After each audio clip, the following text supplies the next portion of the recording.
गोष्ट सगळ्यात मेन, सगळ्या गोष्टी वेळोवेळी केल्या तरच वॉरंटी मिळते. माणसाला जर पाणी पीस लागली तर आपल्याला पाणी प्यावं लागतं, तसंच ट्रॅक्टरला प्रत्येक 300 तासात ती ऑइल बदली करावीच लागते.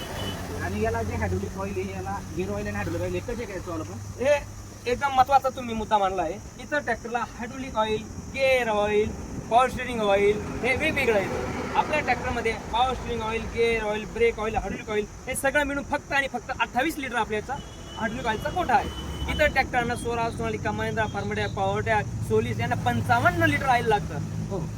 तर तुमचा इथंच नेहमीचा फरक पडतोय. हा सगळ्यात मोठा बेनिफिट आहे शेतकरीला.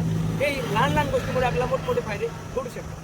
बरं दादा, धन्यवाद. मी आता घेताना घेईल तर न्यू हॉलंडच घेईल. धन्यवाद. 100% माझं जे मत होतं ते परिवर्तन झालेलं आहे तुमच्या सांगण्यामुळे. कारण की हे कळालं आहे की याच्यात काहीतरी खासियत आहे.